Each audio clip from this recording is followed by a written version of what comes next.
अस्सलाम वालेकुम व्यूअर्स, मैं सुमेरा निसार आपकी होस्ट और आज मेरे साथ मौजूद हैं दुबई से एक मेहमान जिनका नाम है डॉक्टर इमरान अब्बास। और वो क्या करते हैं, वो सर्जरी करते हैं, मोटापा कम करते हैं, आपको शुगर कैसे कंट्रोल करना है उसके हवाले से गाइड करते हैं। इसके अलावा Dubai surgical treatment of obesity के साथ एसोसिएट हैं। मैं चाहूंगी कि आप लोग मेरे साथ मिलकर उनको वेलकम करें। अस्सलाम वालेकुम सर, कैसे हैं आप? अस्सलाम वालेकुम। मैं सुमेरा जी, बहुत शुक्रिया और मेरी तरफ से भी व्यूअर्स को मैं सलाम अर्ज करता हूँ। बहुत मेहरबानी कि आपका और स्पेशली आपके ऑर्गेनाइजेशन का कि उन्होंने मुझे ये मौका दिया कि इस अपॉर्चुनिटी को मैं अवेल करूँ और कुछ मैं मोटापे की सर्जरी और शुगर की सर्जरी के हवाले से बात कर सकूँ। Thank you so much sir, thank you so much. जी सर, हमारा पहला ये सवाल है कि शुगर की सर्जरी मतलब ये कोई बात समझ नहीं आती, इसको थोड़ा सा हमें बयान कीजिएगा प्लीज। सुमेरा जी, देखिए, मैं पहले तो अपना एक शॉर्ट इंट्रोडक्शन करा देता हूँ। इमरान अब्बास मेरा नाम है और दुबई में मैं इस टाइम प्रैक्टिस कर रहा हूँ as a laparoscopic bariatric surgeon. मेरी फेलोशिप है अमेरिका से, यानी अमेरिकन कॉलेज ऑफ सर्जन का मैं फेलो हूँ। और मेरी एक और भी फेलोशिप अमेरिका से है, उससे वो है fellow of American society for metabolic and bariatric surgery. ये जो मेटाबॉलिक और अभी तकरीबन आप कह सकते हैं कि बेरिएट्रिक सर्जरी या मोटापे की जो सर्जरी है, अबाउट 15 ईयर्स से मैं ये सर्जरी जो है इसके साथ अटैच हूँ और डिफरेंट टाइप्स हम करते हैं। ए, सर, जो ये वर्ड है बेरिएट्रिक और मेटाबॉलिक, बेरिएट्रिक कहते हैं हम मोटापे की सर्जरी, मेटाबॉलिक मीन कि वो जो डिजीजेज हैं, मेटाबॉलिक सिंड्रोम जिसे हम सर कहते हैं। मैं यहाँ पे आपको इंटरप्ट करना चाहूंगी, क्या चीर फाड़ वाला काम है ये किसी और तरह से है, मतलब ऑपरेशन होता है इसका कैसे होता है ये, इसका थोड़ा सा बताइए। ए, हो देखे ना सकता है ये बहुत सुमेरा जी, खतरनाक प्रोसेस हो, हम इसमें इंटरेस्ट ही ना लें। देखिए, इसमें मैं आपको ये अर्ज करूं कि जो हमारी सर्जरी है, ये इसे हम कहते हैं लेप्रोस्कोपिक सर्जरी या की होल सर्जरी। इसमें हम ओपन नहीं करते एब्डोमेन को, जस्ट दो तीन छोटे छोटे सुराख करके उसी से ही कैमरे को हम एंटर करते हैं एब्डोमेन के अंदर। और जो भी हमने उसके मुताबिक आगे हमने वो सर्जरी करनी होती है हम फॉलो करते हैं, उसी के मुताबिक जो हमने चेंजेस लानी होती हैं सर वो हम सारी। सुराखों तक पहुंचे थे, आगे से आपकी आवाज रुक गई, बताइएगा उसके बाद क्या करते हैं आप? देखिए ना, हम जो सर्जरी करते हैं ये एक की होल सर्जरी हम इसे बोलते हैं। हम छोटे छोटे सुराख करके पेट के अंदर उससे हम कैमरा एंटर करते हैं एब्डोमेन में, पेट में। और फिर जो रिलेटेड सर्जरी होते हैं हम उसे, यानी हम इसमें पेट खोलते नहीं है, एब्डोमेन खोलते। मैंने अभी रिसेंट कुछ अर्सा पहले बॉस्टन यूएसए से रोबोटिक सर्जरी भी करके आया हूँ। अभी हम रोबोट भी ले रहे हैं यहाँ और इंशाल्लाह बहुत जल्दी दुबई में हम पहले होगा हमारा ग्रुप जो रोबोटिक सर्जरी शुरू करे। अभी तक दुबई में रोबोटिक नहीं हो रही, दुबई सिटी में। तो हम बहुत कोशिश इसमें है और मैं खुद वो कर, इसमें हमारा होता कि देखें, ये एक क्वालिटी ऑफ लाइफ है कि पेशेंट पहले एक छोटा सा अपेंडिक्स के लिए एक पेट खोलते थे, अब हम सबसे बड़ी सर्जरी बगैर पेट खोले कर रहे हैं। और ये जो मोटापे की सर्जरी भी है या वो शुगर की, जो ब्लड शुगर की जो सर्जरी है, वो भी हम बगैर इसके के पेट खोले छोटे छोटे सुराख करके हम उसे करते हैं। इसे हम कहते हैं लेप्रोस्कोपिक सर्जरी। सर यहाँ मैं एक बात शेयर करना चाहूंगी, डॉक्टर जो होती है ना उनके लिए छोटे छोटे सुराख कुछ नहीं होते, मतलब आप इतना इजीली फ्लो में कह रही हैं कि पेट में छोटे छोटे सुराख करते हैं। और माशाल्लाह मेरे फादर जो है वो भी मेडिकल लाइन में है और मेडिकल लीगल ऑफिसर थे, तो वो तो पोस्टमार्टम और इस सब में इन्वॉल्व थे। उनका भी दिल बहुत सख्त है, उनको भी काटना फाड़ना इससे कोई डर नहीं लगता। आप भी उसको कह रही हैं कि सुराख करके तो उसको आप निकाल लेते हैं। तो सर क्या उधर से फैट्स निकालते हैं आप बाहर, या क्या होता है, मतलब इसका कोई रिएक्शन, कोई इन्फेक्शन बाद में, उस हवाले से बताइए। सुमेरा जी, आपने बहुत अच्छा क्वेश्चन किया। और ये देखिए ना, क्वेश्चन आपका बहुत अच्छा है। ये हर बंदे का ये क्वेश्चन होता है हमारे से कि भी मेरा वेट लूज कैसे। आप एक पेशेंट, आज ही मैंने एक पेशेंट, आज की बात बताता हूँ, 200 kg उसका वेट था, 200 kg। होता क्या है असल, देखिए, कुछ हार्मोनल चेंजेस होती हैं सर्जरी के बाद। कुछ होता है कि हम स्टोमिक के साइज को छोटा करते हैं, वो एक खास इंस्ट्रूमेंट होते हैं। और फिर जो मेन रोल है वो हार्मोन्स का है। हमें जो भूख लगती है हमारे पे अंदर अल्लाह ने एक हंगर हार्मोन रखा है, एक ऐसा हार्मोन रखा है जिससे भूख लगती है, जिसे हम कहते हैं हंगर हार्मोन, गिरेलिन हार्मोन उसका नाम है। जब हम ये सर्जरी करते हैं, जिस किस्म की भी, जब हम मोटापे की डिफरेंट टाइप्स हैं जो करते हैं, उससे होता क्या है कि वो जो हंगर हार्मोन है वो कम हो जाता है, तो इंसान को भूख भी नहीं लगती। अब देखें, फास्टिंग जब हम करते हैं तो बहुत डिफिकल्ट होता है कि आदमी खाना ना खाए, ठीक है, लेकिन इसमें होता है कि भूख भी नहीं लग रही होती। अभी आप इमेजिन करें, जब आपको भूख नहीं लगेगी, स्टमक का साइज भी छोटा होगा, आप कम खा रहे होंगे, लेकिन एक पेशेंट जिसकी 200 केजी, 150, 180 केजी वेट है उसका, तो उसकी नीड जो है वो plus 3000 plus calorie per day है, ठीक है। उसे चाहिए कि वो एटलीस्ट 3000 कैलोरी वो ले। अब तो वो ले नहीं रहा, वो ले रहा है अबाउट 1000 कैलोरी, 800 कैलोरी जगह ही नहीं है। अब 2000 कैलोरी डेफिसिट है उसका। फिर अल्लाह पाक ने एक सिस्टम ऐसे रखा कि हमारे हार्मोन्स जो हैं वो एक्टिवेट होते हैं, और ब्रेन उन हार्मोन्स को एक किस्म का मैसेज देता है कि हम इस बॉडी को 2000 डेफिसिट है, कुछ करो।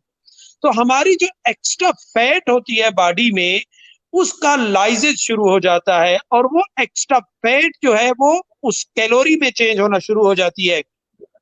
प्रोग्रेसिवली क्या हो रहा होता है कि पेशेंट को ऐसा ऐसा चर्बी जो है वो पिघलना शुरू होती है, वो कैलोरी में चेंज होना शुरू होती है, ये हो रही होती है, और साथ ही वेट सर लूज हो सर रहा यहाँ होता है। पे मैं सॉरी, मैं आपकी फ्लो खराब कर रही हूँ। मैं यहाँ पे ये पूछना चाहूंगी, बल्कि आपको तो पेशेंट्स जो हैं वो इंटरप्ट करते रहते होंगे बीच में, तरह तरह के सवाल, कुछ वहम के भी शिकार होते होंगे और आप तो आदी हैं इसके। सर मैं ये पूछना चाहूंगी कि जब आपने ये चीज कर दी, आपने कहा कि मैं ये सोच रही थी कि शायद आप लोग फैट्स को जो है वो किसी तरह पाइप के थ्रू बाहर निकाल रहे होते हैं, वट एवर इट इज, लेकिन आपने हमें बिल्कुल अलग बात बताई है कि आप स्टमक के साइज को रिड्यूस कर देते हैं ताकि कम खाया जाए, अंगर हार्मोन कम हो जाएगा उधर से।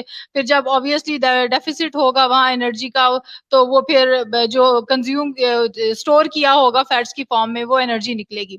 सर इसका ड्यूरेशन क्या होता है? अगर एक शख्स ये वाली सर्जरी या ये सर्विस अवेल करता है, तो किस फ्रीक्वेंसी से उसका वेट लूज होना शुरू हो जाता है? वो किस तरह से काम करता है? मतलब एक वीक में होता है, या क्योंकि सडन जो वेट लॉस होता है वो भी तो खतरनाक है ना, तो इसकी क्या फ्रीक्वेंसी होती है? इस हिसाब से बताइएगा कितनी देर में फर्क पड़ता है। जी बिल्कुल, फिर अगेन आपने बहुत अच्छा क्वेश्चन किया, और यकीन करें आप डॉक्टर जैसा क्वेश्चन कर रहे हैं ना कि पेशेंट जैसा। सर वो डॉक्टर को और सुना इसमें दिया इर्द-गिर्द, और दूसरा ये है कि इस नहीं वक्त मैं नहीं, खुद को ये एक पेशेंट तस्वर कर रही हूँ, और मैं नहीं ऐसे ही नहीं, करती हूँ, बिल्कुल मैं कैरेक्टर में आ बिल्कुल गई हूँ इस बिल्कुल, मैं वक्त। अप्रिशिएट करता हूँ, और बहुत थैंक अच्छा यू सर। क्वेश्चन है। देखिए ना, इसमें वो करते होता क्या है, एक सिस्टम ऐसे होता है हमारा कि ये प्रोग्रेसिवली एक तो लूज होता है, क्योंकि अगर सडन इसका होगा तो उसका लिवर पे बहुत डेंजरस इफेक्ट है, ठीक है, और लिवर फेलियर हो जाता है।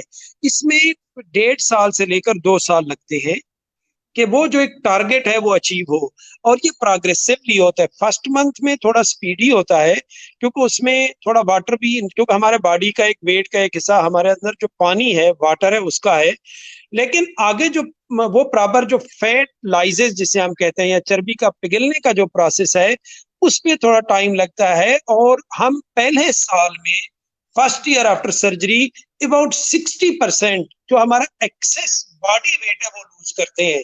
वैसे अगर एक बंदे का आइडियल वेट 70 होना चाहिए, और अभी अगर उसका 200 है, यानी 120 उसका एक्सेस बॉडी वेट है, तो 60% इसका जो बनेगा अबाउट 80 केजी, वो पहले 6 महीने में लूज करेगा, और नेक्स्ट 1 ईयर में वो बाकी 40 केजी लूज करेगा। और जब वो एक उस अपने जो उसका आइडियल वेट है उस पे आता है, तो थोड़ा सा स्टोमिक का साइज और वो जो हमारी अडाप्टेशन होती है बॉडी की वो हो जाती है। और फिर पेशेंट जो है 1500 1600 कैलोरी पर डे ले रहा होता है। उसके बाद एक प्लेटो आता है, वो मेंटेनेंस आती है, फिर उसके बाद लूज नहीं होता।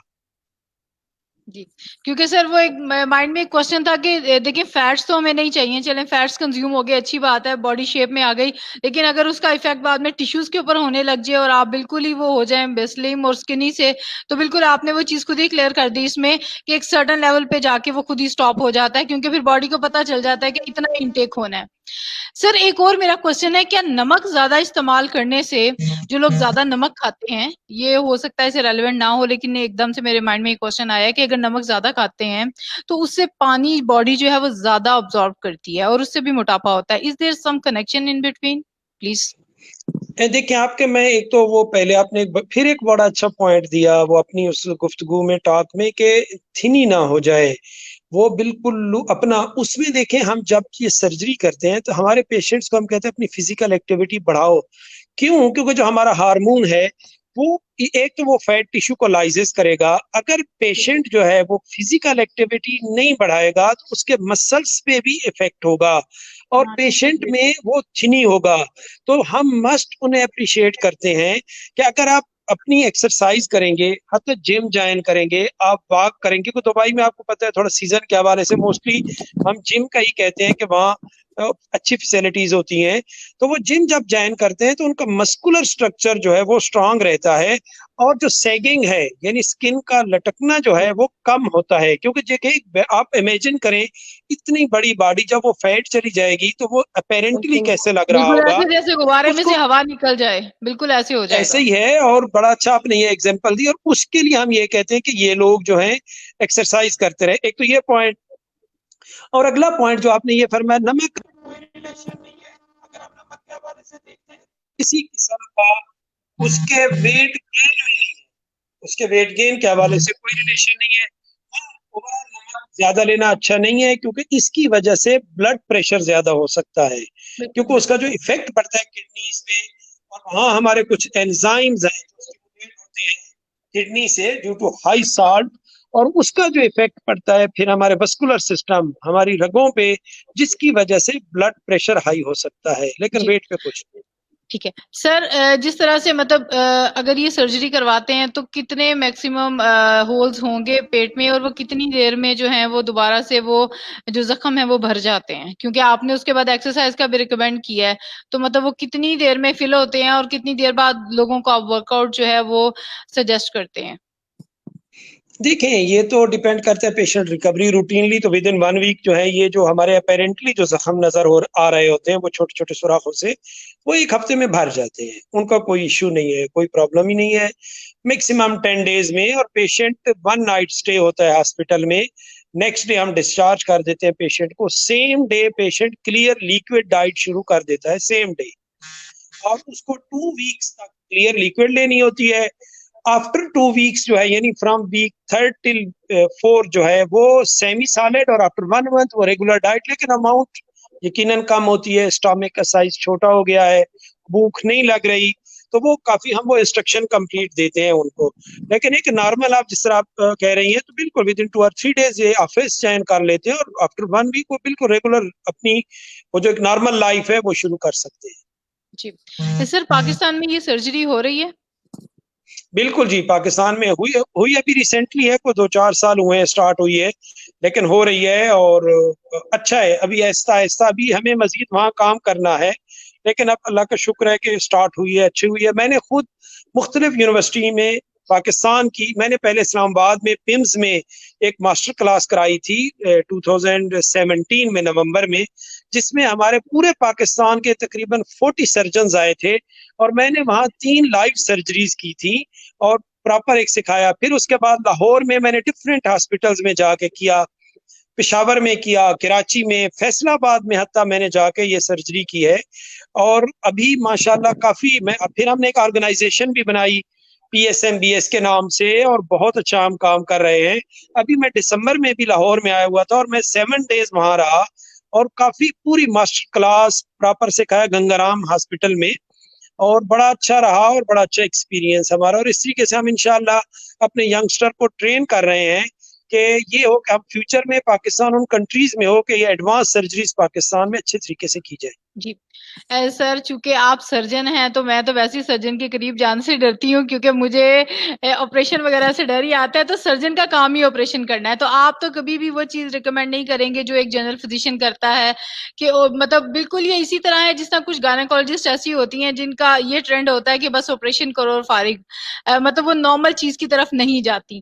तो सॉरी टू से, मतलब इज इट लाइक दैट कि ये क्या ये एंड सोल्यूशन है, या इससे पहले आप कोशिश करते हैं अपने पेशेंट को कन्विंस करने की, या वो काम फिजिशियंस का होता है कि अगर वो आराम से वॉक और अच्छी डाइट से कंट्रोल होते हैं तो ठीक है, जो केस इस तरह से नहीं हैंडल हो सकते उनको फिर सर्जन को फॉरवर्ड करते हैं कि इनका मैदा छोटा कर दें, वैसे तो इनसे खाना कंट्रोल नहीं होता। Is it like that?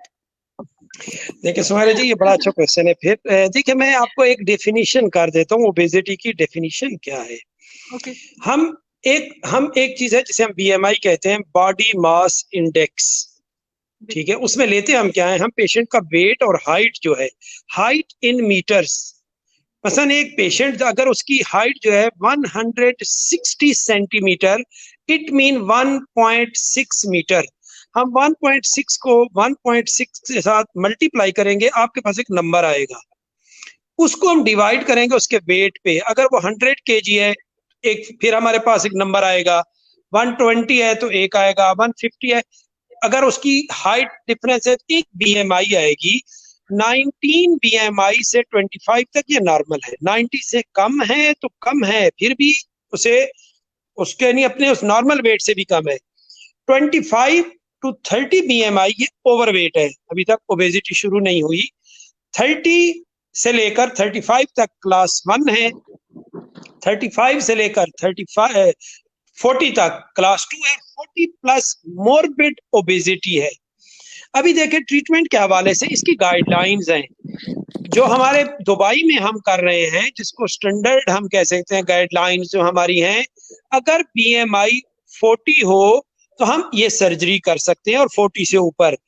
और अगर एक पेशेंट है जिसकी बीएमआई 35 है और उसे डायबिटीज भी है, शुगर भी है, तो फिर भी हम, यानी अगर कोई भी एक कोमोर्बिडिटी होगी तब भी हम कर सकते हैं। अगर पेशेंट की बीएमआई 30 है और एटलीस्ट 2 कोमोर्बिडिटीज हैं, जिस तरह ब्लड शुगर भी है, उसे हाई ब्लड प्रेशर भी है, कमर में दर्द भी है, घुटनों में दर्द भी है, क्वालिटी ऑफ लाइफ का इश्यू भी है ड्यू टू वेट, तो फिर भी हम कर सकते हैं उसकी सर्जरी। जो आपने फरमाया है वो ये देखें, हम कभी भी पहले, मैं खुद भी, मेरे जितने मेरे पे, हमारी एक टीम है। हम कोई, मैं अकेली वो क्लिनिक में नहीं होता। उसमें न्यूट्रिशनिस्ट होता है, उसमें साइकेट्रिस्ट सर है, सर हमें उसमें आपकी स्पोर्ट्स। कॉम्पिटेंसीज पे सर हमें आपकी कॉम्पिटेंसीज पे 100% ट्रस्ट है, तो आज आप यहाँ ईबेटिक में बैठे हुए हैं। That was on a lighter mode के मैंने आपसे वैसे ही पूछा कि क्या ये लास्ट सोल्यूशन है, इससे पहले कोई आप ट्राई करते हैं या नहीं। इसमें बिल्कुल ऐसा नहीं है कि जो आपकी एक्सपर्टीज है हमें उस पर किसी किस्म का शक है, बिल्कुल भी ऐसी बात नहीं है सर। माशाल्लाह, यू आर बिल्कुल competent enough, that's why you are बिल्कुल हियर। बिल्कुल, सो थैंक्स, बहुत मेहरबानी। अच्छा देखिए, उसमें हमारा एक टीम है, इसे हम कहते हैं एमडीटी। तो ये मल्टी डिसिप्लिनरी टीम ही डिसाइड करती है कि ये पेशेंट सर्जरी के लिए जाएगा और कौन सी सर्जरी के लिए जाएगा। देखिए, फिर हमारी बैरिएट्रिक या ओबेसिटी या मोटापे की सर्जरी बहुत सारी हैं। ये एक एमडीटी जो है वो फाइनलाइज करेगी या नहीं, इस पेशेंट को हमने अभी डाइट प्रोटोकॉल देना है, कंजर्वेटिव थेरेपी करनी है, ये एक्सरसाइज करेंगे, डाइट, वो सारा एक प्रॉपर प्रोसेस है। उसके तहत हम जाके, और डेफिनेट कभी भी सर्जरी पहला ऑप्शन नहीं है, सर्जरी हमेशा हमारा लास्ट ऑप्शन है। और जब हम देखते हैं कि रेस्पॉन्स नहीं हो रहा, वेट इतना ज्यादा है कि पेशेंट अब मोबिलाइज भी नहीं हो रहा, उसकी क्वालिटी ऑफ लाइफ जो है वो डाउन हो रही है, उसकी जो कोमोर्बिडिटीज हैं वो बहुत एग्रेसिव हैं, और वो रेस्पॉन्स नहीं दे रही, तो फिर हम डिसाइड करते हैं कि सर्जरी करनी चाहिए। बिल्कुल सर, बिल्कुल ऐसा ही है। सर हमारे साथ इस वक्त जो कैप्टन अहसन हैं, और वो कहते हैं कि डॉक्टर साहब 30 साल तक आर्मी में रहे मगर मोटापा जैसी कमबख्त बीमारी देखने में ना आई, मगर जो ही सिविल जिंदगी में आए मोटापा ही मोटापा पाया, ऐसा क्यों है? कैप्टन साहब, मैं पहले तो आपको सलाम अर्ज करता हूँ। देखिए ना, आपने खुद ही कह दिया, आपके अपने सवाल में आपका जवाब है। आपने कह दिया जब तक आर्मी में थे तो नहीं था, अब क्यों हो गया। आप देखिए, एक तो जो आप जिस एज में वहां थे, आपका वो जो एक basic metabolic rate BMR high था। ठीक है, तो जो भी आप खा रहे थे आपके एंजाइम्स एक्टिव थे, फिर आपकी फिजिकल एक्टिविटी ज्यादा थी और आपकी हेल्दी डाइट थी। अभी आपका वो बीएमआर तो हम हाई कर नहीं सकते, क्योंकि वो आपका एज के साथ जब 40+ आदमी होता है तो बीएमआर डाउन होता है, फिर पेशेंट टू पेशेंट डिफर भी करता है। लेकिन दो चीजें तो आप कर सकते हैं ना, एक हेल्दी डाइट और साथ फिजिकल एक्टिविटी अपनी बढ़ाएं। यानी आप खाने को जीने के लिए खाएं, ठीक है, ये ना हो कि वो आपके लिए फिर और नहीं खाने बीमारियां के लेके आए। हेल्थी डाइट लें, उसमें मैं आपको एक पूरा एक जर्नल एक फार्मूला बता देता हूँ कि जो एक्सरसाइज हमें किसके कहते हैं, हम लोग ये कहते हैं कि आप डेली एटलीस्ट 30 मिनट्स वॉक करें। वॉक से ये मुराद होता है कि वो एरोबिक हो जहाँ ऑक्सीजन है, और इतना तेज चलें कि आपकी दिल की धड़कन तेज हो जाए। हम जॉगिंग वगैरह का नहीं कहते, हम कहते हैं वॉक करो, ठीक है। और ये नहीं कि मैं मार्केट में गया था बाजार, नहीं, वो वॉक नहीं है। वॉक सिर्फ वॉक की नीयत से ये करें, डेली आधा घंटा करें। और जो हम कहते हैं डाइट के हवाले से, आप जरूर ब्रेकफास्ट करें, लंच, लेकिन डिनर को कम करें। कोशिश करें कि लो फैट लो कार्बोहाइड्रेट हो। स्वीट्स अपनी लाइफ से निकाल दें, व्हाइट शुगर निकाल दें, रेड मीट निकाल दें, वेजिटेबल्स आपकी डोमिनेंट हो। मैं यकीन से सर कहता एक हूँ क्वेश्चन, सर 6 महीने बाद। सर आप बिल्कुल ऐसा डाइट प्लान फॉलो करते हैं? सही सही बताना है, आप नहीं मैं खाते खुद चीनी? पर्सनल करता हूँ, मैं करते हैं बिल्कुल आप? करता हूँ, और मैं ओके, बिल्कुल केयर करता हूँ। वैसे आप यकीन करें, मेरा सुमेरा जी घर जो है लामिर बीच के बिल्कुल साथ है, यहाँ जुमेरा ओके, वन में। मैं अच्छा। डेली, मेरी कोशिश होती है कि मैं वहां जाऊं, एक्सरसाइज करूं, प्रॉपर वॉक करूं। अपनी डाइट के हवाले से शायद मैं कह सकता हूँ, कितना अरसा हो गया व्हाइट शुगर मैंने यूज नहीं की, कि मैं अपना कह रहा हूँ, और अपने वेट को मेंटेन रखा हुआ है। जी।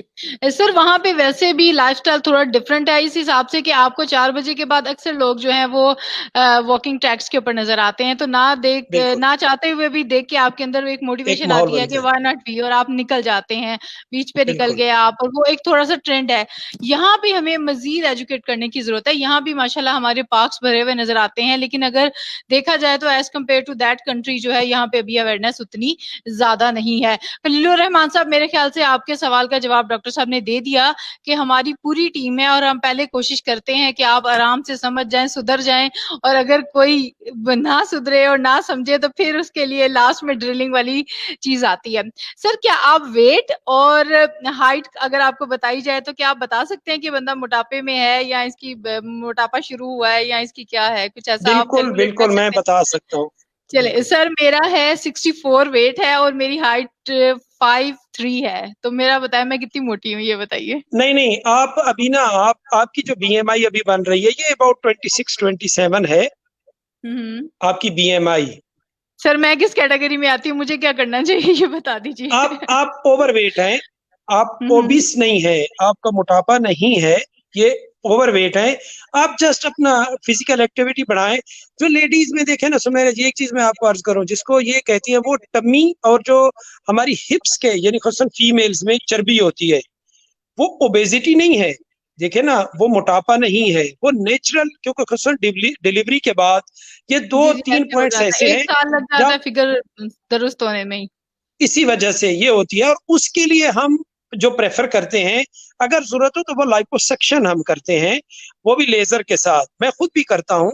हम पहले हम्म। ले उसकी ये सर्जरी मोटापे की नहीं चाहिए वो उनको, क्योंकि अपनी वो एक फिगर जो है या शेप जो है, उसको अगर वो ठीक करना हो तो उसके लिए हम लेजर से पहले लाइपोलाइसिस करते हैं।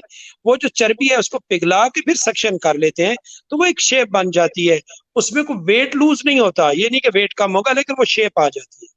बिल्कुल। खलीलुर रहमान साहब, बिल्कुल आप अच्छा कह रहे हैं, और जहां तक actually we are lazy and most of us leave walk और do the exercise after 30 years, that's why we gain, we don't do, maybe he is trying to say, that's why we gain weight. बिल्कुल ऐसे है कि हम exercise, हमारा जो lifestyle है वो कुछ इस तरह का है जिसमें हम खाते वो कुछ है जो स्टोर होता जाता है बॉडी में, और हम लोग काम उस तरह का करते हैं कि वो बस संभाल के रखें चर्बी को अपने पास, उसको जाया ना होने दें जबकि हमें उसको निकालना है, ये बात हम समझते नहीं है शायद उस तरह से।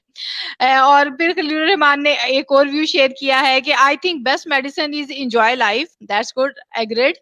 Have friendship with good people, बिल्कुल अच्छा है। एक्सरसाइज डेली डेली और वॉक एंड स्प्रेड लाओ, बिल्कुल ऐसे है। और यहाँ डॉक्टर साहब मैं ये कहूंगी कि अगर आपको कोई अच्छा वॉकिंग पार्टनर मिल जाए ना तो बड़ा अच्छा हो जाता है, क्योंकि अगर आप किसी दिन नहीं भी मूड में और दूसरा शख्स आपके साथ है तो आपको पुश करके कहेगा कि चलो, तो ये एक बड़ी अच्छी बात है। और ड्यूरिंग वॉक थोड़ी बहुत चिटचैट भी हो जाती है, that could be the best thing. वाकई आपको कोई ऐसा पार्टनर ढूंढना चाहिए जो आपको शाम में या सुबह में पार्क में जरूर ले जाए। अच्छा सर, एक सवाल आपसे, इतने सारे शोबे थे, किसी के जरा मतलब जो भी एमबीबीएस कर लेता है फिर उसकी प्रायोरिटी होती है या तो वो न्यूरो सर्जन बने, उसके बाद हार्ट का आ जाता है, कार्डियोलॉजिस्ट बनने का शौक होता है लोगों को। आपने ये वाली फील्ड क्यों अडॉप्ट की? मैं इसको बहुत अप्रिशिएट करती हूँ। मैं ये चाह रही हूँ कि ये एक नई चीज है, लेकिन फिर भी आपने इन दो चीजों से हट के इस तरफ क्यों आपका फोकस किया? Is there any specific reason? देखिए जी, मैंने क्योंकि जो जनरल सर्जरी है, मैं जनरल सर्जन हूँ, ठीक है। यानी इसके बाद जो मैंने जब एमबीबीएस की, एमबीबीएस मैंने 2001 में कंप्लीट की और 2005 में मैं जनरल सर्जन था, बन गया। स्पेशलाइजेशन मेरी जनरल सर्जरी। फिर मैंने, देखिए, जब मैं वैसे जनरल सर्जन हूँ, हर किस्म की जो जनरल सर्जन एक करता है, सिविल सर्जन करता है, लेकिन मैंने ये भांप लिया था कि इस टाइम जो ह्यूमैनिटी का इश्यू है पूरी दुनिया में, वो ओबेसिटी है और डायबिटीज है, जिसे ब्लड शुगर है। तो हम क्यों ना कुछ ऐसा करें, क्यों ना कुछ ऐसा काम किया जाए जो कम लोग कर रहे हैं दुनिया में। क्योंकि मैं इस पे देखता था, यूट्यूब पे या वीडियोस देखता था, यूरोपियन को मैं देखता था कि वो लोग यूएस में शुरू कर चुके थे, यूके में बाद में आया है, लेकिन यूरोप में, फ्रांस वगैरह में काम हो रहा था, स्पेन में काम हो रहा था। फिर मुझे मौका मिला स्पेन में, वेलेडोलिड में, जो मेरे मेंटर भी हैं professor Carvalho, he is a big name, तो उनके साथ अटैचमेंट का मुझे मौका मिला। तो देखिए, ये एक बात, मुझे फिर जब आदमी एक इरादा करता है उसे फिर वो अपॉर्चुनिटीज मिलती जाती हैं। ये नई चीज थी, नई टेक्निक थी, कम लोग इसमें काम कर रहे थे, तो वो मेरे लिए, मैं खुद, मेरी नेचर ऐसी थी कि मैं चाह रहा था कुछ ऐसा करूं जो नया हो और मैं अच्छी तरह सर्विस दे सकूं। तो ये एक मेन, ये बनी वजह कि उसके साथ और सर दूसरी बात यह है कि आप मुल्क में भी उसमें जाके बैठ गए जहाँ पे लोग अपने बारे में बहुत कॉन्शियस हैं, और यहाँ पे तो शायद कोई अपने मोटापे का इलाज ना करे, हम लोग ऐसे गुजर जाते हैं, ऐसे जिंदगी गुजार देते हैं।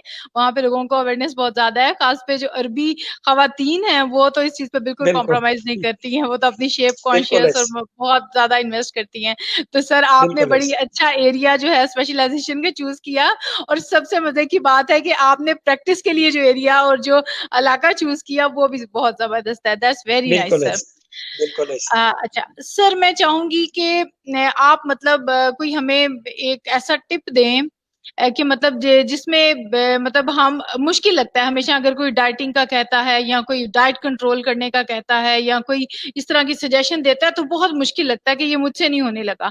कोई एक छोटे छोटे दो तीन हमें पॉइंट्स बता दें कि हमारे व्यूअर जो सुन रहे हैं, मेरे जैसे जो ओवरवेट है, तो वो किस तरह शुरू करें? सबसे पहले उनको डाइट पे फोकस करना है या सबसे पहले उनको फिजिकल एक्टिविटी शुरू करनी है? ये किस तरह से देखिए होगा? ना, ये एक ऐसी चीज है जो मोटापे को कम करना, ये एक बहुत बड़ा चैलेंज है। और जो जो लोग सुन रहे हैं ये मेरी बात से वो एक्सेप्ट करेंगे कि ये हो ही नहीं सकता। एक हफ्ता रहता है, 10 रहता है, 2 हफ्ते रहता है, 2 महीने रहता है, 3 महीने रहता है। फिर जी, विल चाहिए, विल, इरादा। जब तक आप इरादा नहीं करेंगे ये अचीव नहीं हो सकता। सबसे पहले आप अपने आप के साथ, ये एक विल है, आप ये जब तक आप ये नहीं करेंगे सर नहीं हो आपकी सकता। टीम में सर आपकी टीम में कोई मोटिवेशनल स्पीकर है जो मोटापे के लिए मोटिवेट करे लोगों को कि इसको खत्म करें?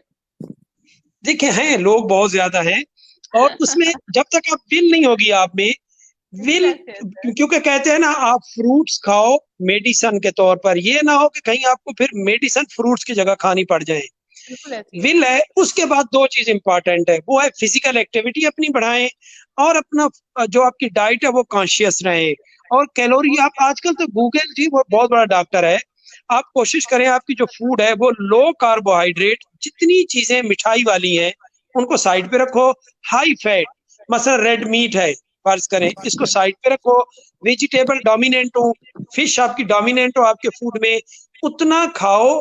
जो अभी भूख हो छोड़ दो। और एक और चीज मैं अर्ज करूं आपको खाने के हवाले से अपने व्यूअर्स के लिए, जब भी आप खाना चाहते हैं, आप स्पीडी नहीं खाओ, वो 3 4 5 मिनट पहले ही होते हैं। अपने आप को एंगेज करो, अपनी डाइनिंग से स्पून हटा दो, क्योंकि राइस को स्पून से नहीं खाओ, फोर्क के साथ खाओ। और जब आप ऐसा ऐसा खाओगे, क्योंकि वो 5 मिनट पहले अपने आप ऐसे जाया करोगे, तो वो जो हंगर हार्मोन है वैसे ही लो हो जाता है, भूख कम हो जाती है। और अभी भूख रहती हो, छोड़ दो। एक और पॉइंट मैं आपको, आपने क्योंकि फरमाया, हाईलाइट करूं, ड्यूरिंग जब खा रहे हैं तो या उसके एंड पे आप लिक्विड नहीं लो, हत्या किसी किस्म का सॉफ्ट ड्रिंक नहीं लो, पानी भी नहीं लो, कुछ भी नहीं लो। अगर कभी होता है आदमी देखता है यार लुकमा अटका हुआ है, थोड़ा सा ले लो पानी, इश्यू नहीं है। और जितनी टाइप्स की सॉफ्ट ड्रिंक्स है, जितनी टाइप्स की है, मैं सबका कह रहा हूँ, वो हाई कैलोरी हैं और नुकसानदेह हैं। इनको टोटल अपनी लाइफ, मैंने अपने बच्चों को भी मैं परमिशन नहीं देता और वो यूज भी नहीं करते। इसका आप केयर करें, व्हाइट शुगर यूज नहीं करें, अल्टरनेटिव आजकल मिठाई वो मीठी करने की चीजें आई हुई हैं। और अपने आप को डेली कम से कम 30 मिनट वॉक करें तो डेफिनेट आप इसका रिजल्ट ले सकते हैं। सर, एक एक किस्म के लोग होते हैं कि रात को एग्जैक्ट 3 बजे उनकी आंख खुल जाती है और गलत। उनका दिल चाहता है कि कोई फ्रूट खाएं, मतलब देखे उसके ना, बगैर मैं उनको यार, दोबारा नींद नहीं आती। आई नेवर, अगर नेवर मैं ये रिकॉग्नाइज नहीं करूंगा। आप टाइम पे खाना खाएं, नहीं सर, ब्रेकफास्ट मस्त खाना करें नहीं, जो हम कुछ मिस नहीं, करते हैं। कुछ उस वक्त फ्रूट वगैरह खाए बगैर दोबारा नींद नहीं आती, तो उसका क्या करें? देखे ना, ब्रेकफास्ट करें टाइम पे, लंच टाइम पे, डिनर आप कम से कम 2 घंटे सोने से पहले करें। कोशिश करें कि जो ये स्नैक्स की जो आदत है रात को, इसे छोड़ें। अगर लेना भी है वो बीच में दिन के टाइम आप थोड़ा ले लें, रात को कोशिश करें नहीं लें। जब नहीं लेंगे एक दफा, 2 दफा, एक हफ्ते बाद वो ऑटोमेटिकली वो ठीक हो जाता है। Sir, I will try. मुझे पता नहीं हाँ, क्यों एक और तीन मैं बजे बता दूं, एग्जैक्ट दिल चाहता है कि कुछ खा अगर लूं। आपको दिल चाह रहा हो, मैंने ये पॉइंट दे देता हूँ आज से, आप देखना मुझे फिर मैसेज पे बता देना कि ठीक था कि नहीं। उस टाइम आप थोड़ी सी आइस अपने मुंह में ले लिया करें, ठीक हो गया या सर। ठंडा पानी। मैं यकीन से कहता हूँ, या ठंडा पानी थोड़ा, या थोड़ी आइस, आप उसी टाइम आपकी भूख चली जाएगी। ये चैलेंज मैं कह रहा हूँ आप। ओके फाइन सर, ठीक हो गया, मैं इसके ऊपर काम करती हूँ, then I will share my feedback. Sir, ये हमारे एक यंगस्टर हमारे साथ है और वो पूछ रहे हैं कि अगर आप मोटापा आप पे नहीं भी है, आप यंग एज में हैं, तो क्या आपको फिर भी जिम ज्वाइन कर लेना चाहिए या नहीं? देखिए, जिम आपकी अपनी हेल्थ के लिए है, को मोटापे को कम करने के लिए नहीं है। अगर आप जिम ज्वाइन करेंगे और कोशिश करें कि जो हाई और हैवी सर, वेट सबसे उनसे बड़ा बचें। उनका बीच में ये है कंसर्न कि यंग एज में। मैं वही अर्ज करता हूँ कि मैं वही कह रहा हूँ कि किस किस्म की जो एक्सरसाइजेस करनी है, कोशिश कर ट्रेडमिल पे जाएं, कोई मसला नहीं है। लेकिन हैवी वेट और वेट को करना, मसल अपने बड़े बनाना, हार्मोन यूज करना, डिफरेंट टाइप्स की प्रोटीन्स वगैरह, इनसे बचें। सप्लीमेंट्स जो हैं वो अच्छे नहीं है बिल्कुल भी। अच्छे नहीं है, उनसे बचना चाहिए। सर, एक और बात बताइएगा, अक्सर बच्चों को भूख ज्यादा लगवाने के लिए दवाइयां बनी हुई हैं, ठीक है, और माओ को तो बहुत खुशी होती है बच्चों को ज्यादा ठूस ठूस के खिलाने का, ठीक है, और उनको ये होता है कि हम ज्यादा खिला रहे हैं तो बड़ा अच्छा कर रहे हैं अपने बच्चे के साथ, ठीक है। सर, मुझे ये बताएं कि उन सिरप्स का जो हंगर हार्मोन को ज्यादा करते हैं ना, ऑब्वियसली उनका क्या रोल है, वो होने चाहिए या नहीं होने चाहिए, ये बताइए। देखिए, सजेस्ट तो हम नहीं करते। आप कोशिश करें, अगर एक बच्चा ऐसा है तो उसकी आयरन डेफिशिएंसी कहीं ना हो, उसको एक ब्लड टेस्ट करा ले, कहीं आयरन डेफिशिएंसी तो नहीं है। क्योंकि भूख क्यों नहीं लग रही, सबसे पहले तो ये देखना चाहिए ना, कि नहीं मोस्टली ये सर, होता भूख है कि लग रही होती है, उसके बावजूद थोड़ा एक्स्ट्रा देने के लिए हम ऊपर से, सर आप बस इतना बताएं कि वो सिरप अच्छा है कि नहीं है, सिरप बस बताइए जो होता है वो थोड़ा। समझ गया, उससे डिफरेंट हाँ, टाइप्स हैं कि ये हम वो करते हैं, हम सजेस्ट नहीं करते, रूटीन नहीं करें, बिल्कुल। रूटीन में नहीं होना चाहिए। बिल्कुल सर, ये सर्जरी जो आप करते हैं ये बिल क्लिंटन और शाही फैमिली करवा सकती है या मेरे जैसे लोग भी करा सकते हैं? हर बंदा करा सकता है, और हम यहाँ तो शाही खानदान जो है अरबों के, उनको तो कर रहे हैं हम। जी। सर, फिर भी इसके क्या चार्जेस क्या हैं, कुछ अंदाजा, अगर हाँ सर बिल्कुल, जितने इसका कोई इंटरेस्टेड भी इतना हैं तो। नहीं, ज्यादा नहीं है, ज्यादा नहीं है। और बिल्कुल पाकिस्तान में ये 6-7 लाख रुपए में हो जाती है आराम से। 6-7 लाख में हो जाती है। बिल्कुल ठीक हो गया। क्या भूखे सर, मुझे ये आपकी नहीं समझ आ रही कैप्टन साहब, आपने क्या लिखा हुआ है, क्या भूख मारने और नेमत इलाही से दूर ले जाना चाहते हैं, प्लीज एहतियात बताएं। आई डोंट नो कि सर क्या पूछना चाह रहे हैं आपसे, कि आप भूख खत्म करें और। नहीं नहीं, हम भूख नहीं खत्म, नेमत इलाही से नहीं, हम नेमत, ये बड़ा उनके अपने क्वेश्चन में उनका जवाब है कि वो जो इमरान अल्लाह साहब, ने यहाँ आपको पे एक नेम, छोटा सा मैं इधर ऐड करना चाहूंगी कि देखिए, अगर ऐसी बात होती तो कभी रोजे का हुक्म ही ना होता, कंसेप्ट ही बस ना आता। खोल दिया जाता कि खाओ खाओ और खाओ और खाते खाते मर जाओ। बिल्कुल बिल्कुल बिल्कुल बिल्कुल बिल्कुल एग्री। जी। नहीं सर, आप भी बताइए, आप जो कुछ कहने लगे थे वो तो अचानक से मेरे देखिए मन में मैं ये अर्ज कर पॉइंट रहा हूँ, आया। देखिए ना, हम नेमत उनके अपने क्वेश्चन में है कि जो आपको अल्लाह ने नेमतें दी हैं उसे नेमत समझ के आप लें, उतना लें जो आपकी फिजिकल नीड है। मैं सुमेरा जी आपको बताऊं, ये मेरा यकीन करें कि जब मैंने फिजियोलॉजी पढ़ी अपनी बॉडी की, आज से 30 साल पुरानी बात है, जब मैं उस टाइम ज्यादा मुसलमान हुआ, तो यार अल्लाह पाक ने हमारी बॉडी को, जो आप समझते हैं इतना किफायत शुआर बनाया है, हमारे सेल्स को, हमारे यूज बॉडी जो है वो बिल्कुल लीस्ट लीस्ट उसको वो यूज कर रही है। हम अपनी गलत हैबिट से उसको मैक्सिमम यूज करा के अपनी एज को कम करते हैं। कोई शक नहीं अल्लाह पाक के हाथ में हमारी जिंदगी के कितने साल जीना है, लेकिन कुछ इख्तियार हमें भी, हम क्यों कहते सिगरेट फिर नहीं यूज करे, हम कहते ये काम नहीं करो, ये इस तरह खाना नहीं खाओ, क्यों? क्योंकि वो जो एक नेगेटिव उसका इम्पैक्ट पड़ रहा होता है बॉडी पे, वो प्रोग्रेसिवली हो रहा होता है। तो ये जो फिजियोलॉजी है हमारी बॉडी की, उसकी नीड ही यही है कि आप लीस्ट यूज करें। हत्ता आप अपनी कैलोरी जो है, जो एवरेज कैलोरी है, मैं आपको बता दूं, एक बंदे को अपने मेंटेन करने के लिए 1600 से मैक्सिमम 2000 कैलोरी, और एक पेस्ट्री में पता है कितनी होती है? कितनी सर? 700 800। एक जो सिंपल ये हम कोल्ड ड्रिंक ऐसे ही पी लेते हैं, इसमें बहुत ज्यादा कैलोरी है। तो कोशिश करें, हम तो समझते चलो जी खैर है जी, हर खाने के साथ हम कोल्ड ड्रिंक भी ले रहे होते हैं, हम 3000 4000 कैलोरी पर डे ले रहे होते हैं, फिर कहते हैं वजन भी कम नहीं होता। मैंने तो खाया भी कुछ नहीं है, मैंने सिर्फ एक पेस्ट्री तो ली थी, मैंने तो मसलन एक सिर्फ वो कोल्ड ड्रिंक तो ली थी, मैंने सिर्फ आइसक्रीम ही तो ली थी। तो वही थोड़ी उसमें आप कैलोरी का भी आप गूगल में चेक करके आप देखें, आदमी के बदन कांप जाता है कि मैंने लिया क्या था, कितनी डेंजरस चीज है ये। अगर कैलो आप थोड़े से कॉन्शियस हो, कैलोरी को अपना एडजस्ट कर ले, 2000 क्रॉस ना हो पर डे, मैं यकीन से कहता हूँ वेट लूज भी होगा, मेंटेन भी होगा। बिल्कुल ऐसी है, बिल्कुल ऐसी है। आई होप कि हमारे जो व्यूअर्स हैं उन्होंने एंजॉय किया होगा। बहुत मजे का, थोड़ा खट्टा मीठा सा हमारा ये सेशन गया है। और मैं डॉक्टर इमरान का बहुत शुक्रिया अदा करना चाहूंगी सर। और बहुत सारी हमारी विशेष हैं आपके लिए, आपके फ्यूचर प्लान्स के लिए। और इंशाल्लाह दोबारा कभी जरूरत होगी हमारे व्यूअर्स की तरफ से तो हम जरूर राब्ता करेंगे आपसे। और वैसे मैं आपके साथ राब्ते में रहूंगी, क्योंकि मुझे रात को उठ के खाने वाली आदत अपनी खत्म करनी है। मैं नहीं चाहती कि वो सर्जरी वाली जो है टाइप उसमें इंसान लाए करे। बेहतर यही है कि आप पहले ही थोड़ा सा एक्टिवली जो है वो रहो, और थोड़ा सा प्रोएक्टिव हो के अपनी हैबिट्स को थोड़ा कंट्रोल में करें और अपने लाइफस्टाइल को थोड़ा सा चेंज करें, ताकि आपको सर्जरी की नौबत ही ना आए। क्योंकि वो कम से कम 6-7 लाख की है, तो ये सोच लीजिए। और हो सकता है यही आपके लिए मोटिवेशन का बायस बने, ऐसे ही है। बिल्कुल तो ऐसे। बिल्कुल ऐसे ही है। सुमेर और जी जी जी सर, प्लीज सुमेरा बताइए। जी बहुत शुक्रिया, आपका भी बहुत मेहरबानी, और आपकी ऑर्गेनाइजेशन रियली बहुत अच्छा काम कर रही है। मैं फॉलो करता हूँ आपको, आपके प्रोग्राम्स को, और मेरी बेस्ट विशेस आपके साथ है। और जो अवेयरनेस का आपका जो ये प्रोग्राम है, इट्स अमेजिंग, इसे कंटिन्यू रखें। और ई बैठक के लिए और इसकी पूरी टीम के लिए मेरी best wishes. So nice of you sir, so nice of you. बहुत शुक्रिया सर आपके काइंड वर्ड्स के लिए। अपना बहुत बहुत सा मेहरबानी, ख्याल रखिएगा सर। Take care. बहुत अल्लाह मेहरबानी। हाफिज। अल्लाह हाफिज। अल्लाह